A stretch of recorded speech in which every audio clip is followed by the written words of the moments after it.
राधे राधे, जय माता दी।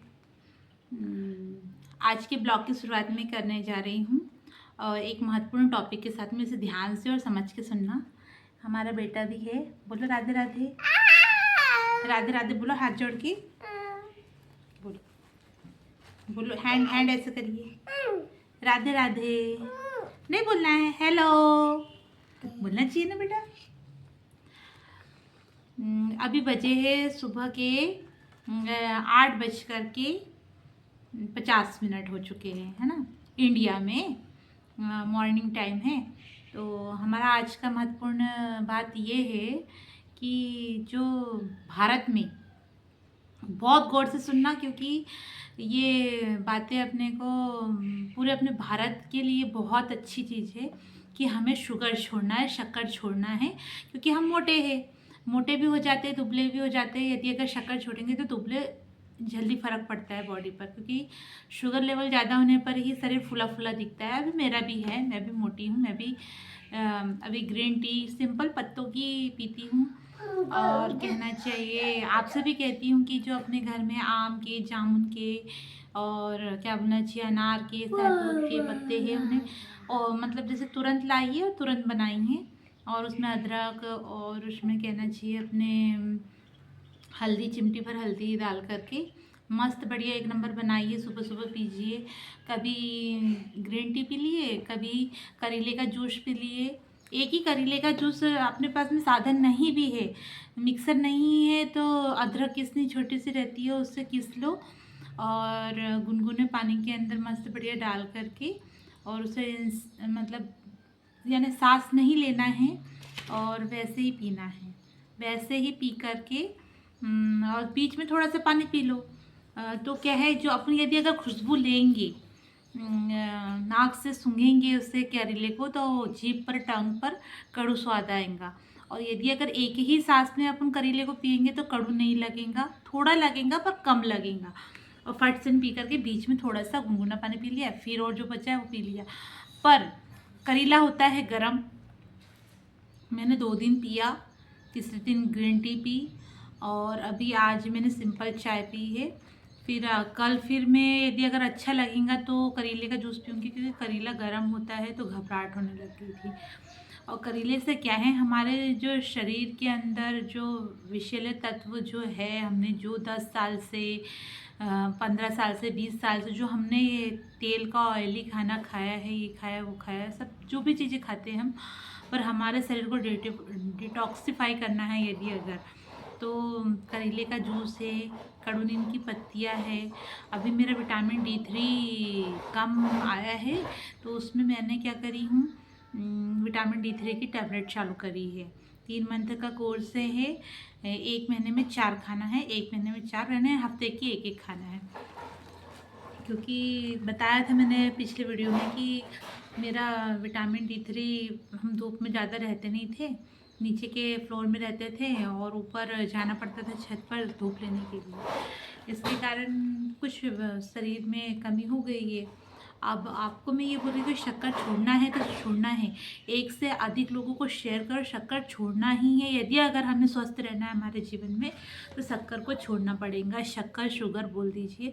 आपको खाना है 2-4 दिन में सिंपल थोड़ा सा गुड़ डाल करके चाय बना लीजिए और गुड़ खाइए। गुड़ भी कम मात्रा में खाना है, और गुड़ खाएंगे तो किसानों की जो वैल्यू है, उन्हें गुड़ बनाने के लिए प्रोत्साहित करिए। गुड़ बनाए अपना अपना भारत, अपन पहले सबसे पहले अपन गुड़ ही खाते थे, तो अपनी परंपरा को फिर से अपने जीवन में, दिनचर्या में चालू करिए। और ये अभी है अपना बरसात का मौसम है, बरसात से लेकर के ठंडी तक के अपने यहाँ 8 महीने होते हैं, यानी अपने यहाँ फरवरी तक के क्या रहती है, ठंडी रहती है। अभी बरसात में भी ठंड लगती है, और कहना चाहिए अपनी फरवरी तक के ठंड का मौसम रहेगा, है ना। तो हम यदि अगर शक्कर खाते हैं तो सर्दी खांसी होना अनिवार्य है। शक्कर कच्ची भी नहीं खाना है, पकी हुई बॉयल वाली भी नहीं खाना है। यदि अगर खाना ही है तो महीने में एक बार आप शक्कर का कुछ बना रहे हो त्योहार तीज पर, तो थोड़ा बहुत खा ले। और ऑयल को भी कम से कम, बच्चों को तो नहीं देना है। ये विशेष टॉपिक मेरा इसीलिए है कि बच्चों को आपको ऑयल की चीज़ें, जैसे कच्चा तेल लगा करके पराठा बना दिया। सरसों का जो तेल खाते हैं उनके लिए तो बहुत धन्यवाद, क्योंकि सरसों का तेल सेहत के लिए, कैंसर वालों के लिए, सारी चीज़ के लिए सरसों का तेल बहुत अच्छा है। पर हमको सरसों का तेल मन नहीं होता है, स्मेल आती करके नहीं खाते सरसों का तेल। बहुत अच्छी चीज़ है, सबसे अच्छी चीज़ है सरसों का तेल है। पर क्या करें, अब कभी कोशिश करके देखेंगे।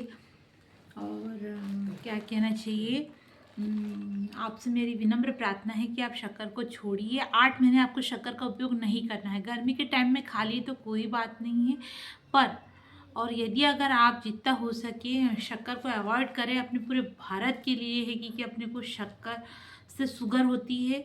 और वैसे भी हम रोटी खाते हैं, चावल खाते हैं, चावल भी हफ्ते में एक आध बार खा लिए तो ठीक है। यदि अगर हम इन चीज़ों को अवॉइड करेंगे, थोड़ा थोड़ा अपनी एकदम दिनचर्या में नहीं ला सकते हैं, पर थोड़ा थोड़ा करके कम करने की कोशिश करें, क्योंकि हमें अपने जीवन को बचाना है। हमें अपने जीवन को अपने बच्चों के लिए, अपने आने वाले कम से कम थोड़े दिन तो जी सकेगा। अब वैक्सीन तो लगा लिए हैं हमने, पर इससे अपने को बचने के लिए करेले का जूस है, कड़ू नीम की पत्ती, यदि अगर आप गोली खा रहे हैं तो कड़ू नीम की पत्ती का उपयोग नहीं कर सकते, है ना। और गोली यदि आप पूरे हेल्दी है, स्वस्थ है, तो रोज़ की कड़ू नीम की पत्ती तो ठंडी तासीर की होती है। रोज़ की यदि अगर आप 5 पत्ती भी खा लें तो बहुत है। और एक सर ने बताया कि जैसे 3 महीने तक के आपने लगातार कड़ू नीम की पत्ती खा ली तो आपका जो वैक्सीन का असर है ख़त्म हो जाएगा। क्योंकि हमने वैक्सीन तो लगा लिया है, हमने तो पहले एक ही डोज लगाया। हमारे यहाँ एक भैया है जो मेरा भाई है, बड़े पिताजी का बेटा, उसने वैक्सीन कहना चाहिए अपनी नहीं लगाई। वो रेलवे में ड्राइवर है। उन्हें बोला वो इंग्लिश में भी टॉकिंग कर लेता है, हिंदी में भी कर लेता है, जैसा इंसान है गांव की लैंग्वेज में भी कर लेता है। मेरा भाई बड़े पिताजी का बेटे, मतलब मेरे पापा जी का बेटा, बड़ी मम्मी का बेटा। तो वो भैया, बड़ी दीदी ने बताया मुझे कि भैया ने नहीं लगाई। उसको डीआरएम ऑफिस में सर के सामने तक के बोल दिया कि आप वैक्सीन लगा लो करके। तो बोले सर मैं नौकरी छोड़ दूंगा पर मैं नहीं लगाऊंगा वैक्सीन, मैं पागल हूँ, बोले मैं नहीं लगाऊंगा वैक्सीन। तो उसने नहीं लगाई, वो बच गया। और एक फैमिली ऐसे ही हमारे यहाँ पर और थी, जो मेरी सिस्टर की फ्रेंड थी। उनने क्या करा, उनके यहाँ मम्मी वो शुगर पेशेंट थी और पिताजी को ब्रेन हेमरेज हुआ था, मतलब थोड़े से कुछ तत्व थे ब्रेन हेमरेज के, तो उनका ट्रीटमेंट चलता था। तो उनने स्पष्ट मना कर दिया कि आप रिस्क लेते हो तो हम वैक्सीन लगाएंगे, नहीं तो हम नहीं लगाएंगे। कल में मेरे परिवार को कुछ होता है तो आपकी इसकी जिम्मेदार आप लोग होंगे। ऐसा करके उन लोगों ने भी, उनके घर में कोई भी सदस्य ने वैक्सीन नहीं लगाई। अब हमने तो एक फर्स्ट डोज लगाया है, बाकी के नहीं लगाए थे। हमने सोचा नहीं भाई कहीं कहीं नौकरी में प्रॉब्लम आएंगी, ये आएंगी वो आएंगी करके वैक्सीन नहीं लगाई। अब वैक्सीन का यदि अगर लगा भी ली है तो थोड़ा सा अपने जीवन में संयम करें, थोड़ा सा अपने जीवन को थोड़ा सा बदले, परिवर्तन करें। क्योंकि सडनली जो अटैक आ रहा है ये रियल 99% सत्य है। मेरे परिवार में भी एक भाई को ब्रेन हेमरेज, ब्रेन में स्टॉक बन करके, सोचा कि लग पाऊँगा करके, और वो रेलवे में ड्यूटी करने वाला लड़का, उसके सिर में मतलब पूरा आधा ब्रेन निकाल दिया गया है। सिर्फ वो है, जिंदा है। जब तक से एक लेफ्ट साइड का राइट साइड से कनेक्ट नहीं होगा ब्रेन, जब तक कि वो उसका एक साइड का जो धड़ है वो काम नहीं करता है, काम नहीं करता है। उसको खुद से उठाना पड़ता है, पैर खुद से, हाथ उठाना पड़ता है। जब यदि अगर अपना ब्रेन से कनेक्ट रहेगा, इधर हाथ और पैर सारी नसें सब एक्टिव रहेंगी, कनेक्ट रहेंगी एक दूसरे ब्रेन से। आधा ब्रेन, इधर वाला ब्रेन इधर वाली धड़ पे काम करता है और इधर वाला जो ब्रेन है इधर वाली धड़ पे काम करता है। इसलिए आपसे विनम्र प्रार्थना है कि अपनी दिनचर्या में परिवर्तन लाइए। ऑयल की चीज़ें भी ना खाए, कम खाए, महीने में एक आध बार थोड़ा बहुत खा ले तो कोई बात नहीं है। और हम यदि अगर परिवर्तन नहीं लाएंगे तो हमारा कभी भी कुछ भी हो सकता है। हमें भी अटैक आ सकता है, साइलेंट अटैक आएगा, कोई प्रॉब्लम नहीं, कोई दर्द नहीं, अपने आप नस बंद हो जाएंगी। हार्ट बंद होगा, ब्रेन तो चालू रहेगा। मान लीजिए आपके ब्रेन में कोई प्रॉब्लम नहीं, ब्रेन चालू रहेगा, ब्रेन डेड प्रोसेस नहीं होगा। लेकिन हार्ट यदि अगर हो गया तो शरीर ठंडा हुआ कि इंसान मर जाएगा। और हाँ, किसी भी उम्र में मर जा रहे हैं इंसान, 40 की उम्र हो, 30 की हो, 20 की हो, क्या कभी भी हो, क्योंकि सबने वैक्सीन लगाई वाले हैं। अब जो जनरेशन है, जो अभी जो जन्म लिए, कुछ बच्चे तो ऐसे, जैसे कि मेरा छोटा वाला बेटा वैक्सीन के बाद हुआ वाला है, तो सीधी सी बात है उसमें भी वैक्सीन का असर रहेगा। हाथ नहीं लगाना है, अभी मैं बात कर रही हूँ, है ना। ओके, ठीक है ना। बड़े बेटे को कोई प्रॉब्लम नहीं है क्योंकि वो कोरोना टाइम में हुआ था, तो उसको तो कोई दिक्कत नहीं है। सीधे रहिए, है ना। आपसे विनम्र प्रार्थना है कि अपने शुगर को छोड़िए और अब गुड़ खाइए। गुड़ को भी कम मात्रा में खाना है और अपने किसानों के लिए गुड़ की वैलिडिटी बढ़ाइए, गुड़ की कीमत बढ़ाइए, ना कि शक्कर की कीमत बढ़ाइए। और ये कहते हैं ना कि जैसे मान लीजिए आप ये क्या बोलना चाहिए, अपना ये पेट्रोल के अंदर एथेलियम क्या तो भी है, वो मिला करके पेट्रोल बना करके उसमें डाल करके बेचेगा, है ना। तो हमें गुड़ की वैलिडिटी बढ़ाएंगे तो एथेलियम बनेगा ही नहीं। और सीधी सी बात है कि शक्कर का अपने यहाँ पहले प्रचलन नहीं था, अंग्रेजों ने लाया शक्कर, शक्कर की मिलें डाली, शक्कर का वो करा, प्रोडक्शन करा। बाहर उतने लोग शुगर नहीं खाते हैं, है ना, बाहर नहीं खाते, तो हम क्यों खाएं। और हमारे हम क्या बिगर चाय के रह नहीं सकते। ग्रीन टी पीजिए, गुड़ की चाय पीजिए। गुड़ में भी केमिकल होता है लेकिन कम मात्रा में होता है, गुड़ में भी पाउडर डालते हैं। यदि अगर काला गुड़ जो रहता है, कत्थई कलर का जो गुड़ रहता है, उसमें कम मात्रा में रहता है। जो घर के लिए किसान जो उसके खुद के लिए बनाता है ना, रियल बता रही हूँ, मेरे घर में भी खेती मेरे नाना जी के यहाँ पर है, मैंने गुड़ बनते देखा है। तो गुड़ में डालते हैं, गुड़ की मैल निकालने के लिए उसमें भिंडी डाली जाती है, भिंडी के पेड़ डाले जाते हैं कि उससे मैल कटता है ना। और घर के लिए जो गुड़ बनाते हैं उसमें नो केमिकल, नो पाउडर, ये कुछ चीज़ें नहीं डाली जाती है। जो घर के लिए खुद स्वयं किसान अपने लिए बनाता है उसमें केमिकल फ्री बनाता है। और यदि अगर माल को अपने को बाहर प्रोडक्शन करना, बाहर बेचना है गुड़ को, तो जो बट्टी वाला जो गुड़ आता है दुकानों के अंदर, देखा होगा आपने, थोड़ा सा कड़क टाइप का रहता है, उसमें पाउडर की मात्रा ज़्यादा रहती है। जो काला गुड़ रहेगा, जो कत्थई गुड़ रहेगा, उसमें पाउडर की मात्रा कम रहेंगी। तो अपना गुड़ जो लेते हैं किसान से ले, ना कि दुकान से ले। दुकान से यदि अगर पूजा पाठ के लिए लेना पड़ रहा है, मजबूरी है तो ले, नहीं तो अपना जो है गुड़ बनते देखिए आप, गुड़ का प्रचलन को चलाइए। और यदि अगर खा सकते तो खजूर डाल करके खीर बना लो, खोर में डाल के खीर बना लो, है ना। पर शक्कर अभी 8 महीने तो आपको शक्कर खानी ही नहीं है। यदि अगर अपने जीवन को बचाना है तो, और अपने बच्चों के लिए सर्दी खांसी ना हो, इसलिए बच्चों को तो शक्कर देना ही नहीं है। गुड़ चिमटी भर डालो दूध के अंदर और बच्चों को दो, गुड़ डालो और दो, ना कि शक्कर डाल करके देना। शक्कर यदि अगर डालेंगे तो आपका बच्चा जरूर है कि सर्दी खांसी होंगी। और बच्चा यदि अगर बीमार होता है, माता पिता रह नहीं सकते। मैंने तो देखा, मैं जब तक ये हो सके तो मैं गवर्नमेंट हॉस्पिटल में जाती हूँ।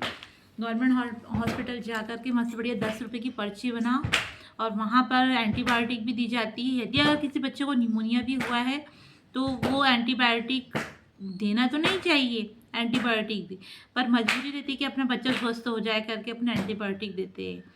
तो गवर्नमेंट की सबसे बेस्ट है एंटीबायोटिक भी। मेरे बच्चे को दी थी मैंने, फिर अभी और फिर दोबारा खांसी आने लगी थोड़ी सी, क्योंकि ऑयल का खाना खा लिया था। तो मैंने अपनी जो रहती है सांडू कंपनी की शायरअप है, जो खांसी सर्दी की, हनी फ्लेवर की, मैं आपको उसका पर्चा दिखाती हूँ। 1 मिनट भी नहीं लगेगा, बस मैं लाई 1 मिनट में।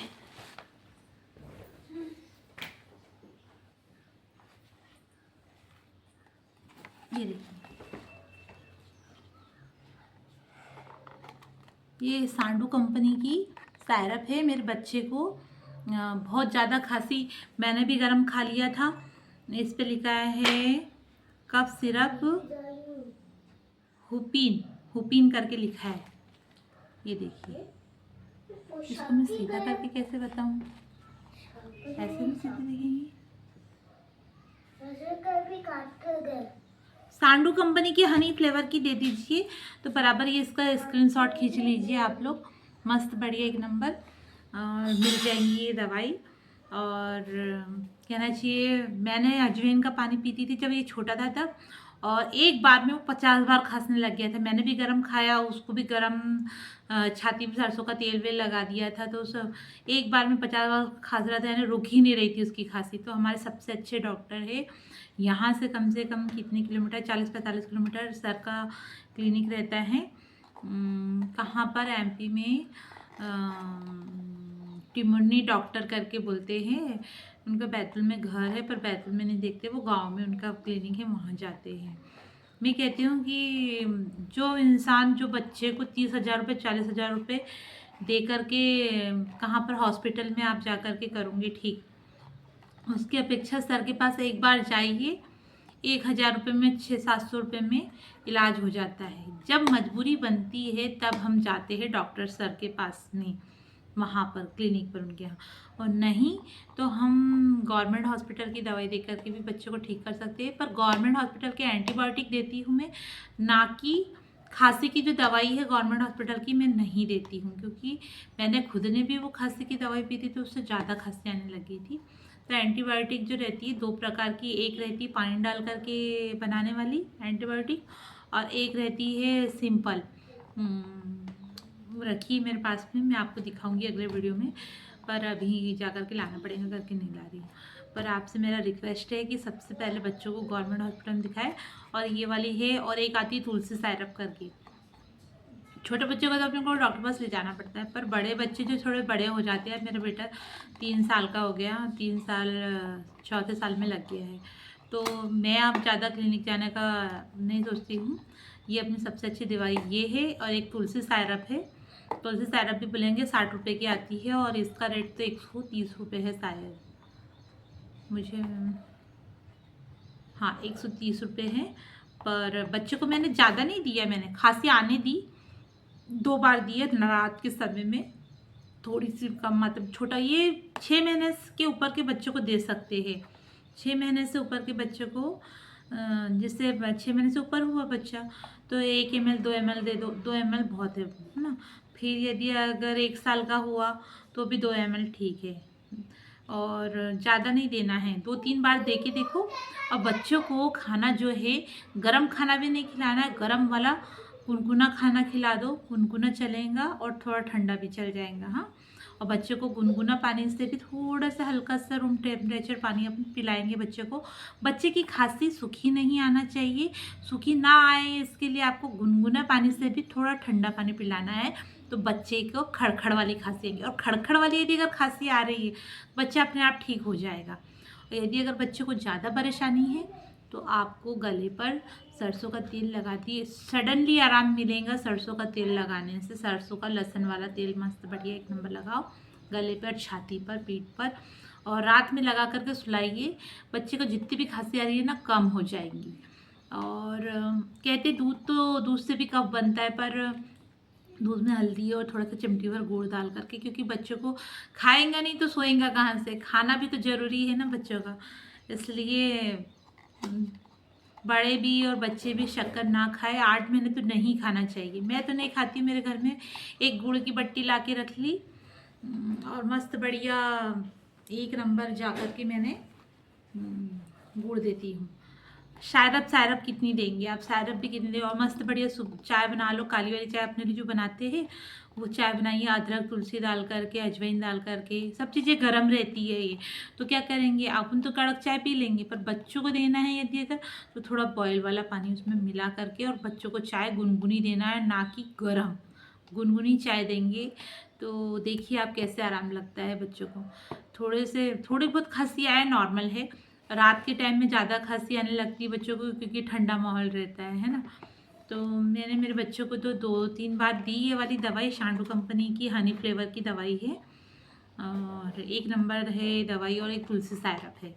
2 दवाइयाँ हैं। और मेरे बड़े बेटे को तो खांसी भी आती है तो भी मैं नहीं देती हूँ, छाती में सरसों का तेल लगा देती हूँ और सो जाता है कम से कम, क्योंकि हमने बचपने में दवाइयाँ दी है, नहीं कम दी है पर दी है दवाई। तो दवाइयों का सेवन अपने हिसाब से करें, और ज़्यादा एंटीबायोटिक नहीं देना है अपने बच्चों को। और जिनके बच्चे चल नहीं पाते हैं वो अपने बच्चों की हर प्रकार के तेल से मालिश करिए। बच्चों से, जो बच्चे नहीं बोल पाता है उससे बात करिए, टॉकिंग करिए, कि उससे टंग को उल्टाने की कोशिश करिए, उसके टंग से बात करने की कोशिश करिए। जो नहीं बच्चा बोलना है वो भी बोलने लगेगा, क्योंकि हमारे यहाँ पर एक उदाहरण है, साइड में हम जहाँ रहते थे किराए से, आंटी अंकल जी जो थे उनकी बेटी बहुत दिन से नहीं बोलती थी। तो मैंने बोला आंटी आप उससे बात करेंगी तभी तो बोलेंगी। उन्होंने ज़्यादा ध्यान ही नहीं दिया बच्चे पर। मैं डॉक्टर ने बोल दिया कि बोले नहीं, बोले इसको बोले पढ़ाई वढ़ाई नहीं कर पाएंगी, ऐसा वैसा करके उन्होंने ध्यान ही नहीं दिया बेटी के ऊपर। कि डॉक्टर ने तो मना कर दिया है करके। पर जब हम गए और हमने बोला कि आप उससे बात करो, जितनी बात करेंगे उतनी बोलने लगेंगी। तो वो लड़की कम से कम 25 साल की लड़की जब बोलने लग गई है दोबारा, तो अपना बच्चा कितनी भी बड़ी बीमारी से जूझे, कितना भी बड़े, पर बच्चों से बात करने की कोशिश करिए, बच्चों से उनकी लैंग्वेज में। और जो बच्चा नहीं चल पाता है, घी से मालिश करिए, जगनी के तेल से मालिश करिए, और अपने कहना चाहिए सरसों के तेल से आप बदल बदल के करिए मालिश। मैं बता रही हूँ, बच्चे हन नहीं चलते हैं, चलना उनको अपने आप सीखना पड़ता है। रेंगते हैं, रेंग के चलेंगे, घुटने के बल पे चलेंगे। वो कोशिश करेंगे तो क्या नहीं, हम भी तो चलते थे ना। बच्चा नहीं बोले हमारे बच्चे का ब्रेन ऐसा है वैसा है करके। बच्चे को यदि अगर कितनी भी बड़ी बीमारी हो, अपना बच्चे को अपने रूप में ढालने की कोशिश करिए। भगवान ने हमें जो दिया है उससे थोड़ा सा परिश्रम करना पड़ेगा। यदि अगर आप सोचेंगे कि नहीं बहुत बड़ी बीमारी है तो कोई बात नहीं, उनके लिए तो सॉरी। लेकिन यदि अगर कोई नॉर्मल है, कहते कि नहीं होएगा ऐसा वैसा, परिश्रम करने से क्या नहीं होता है।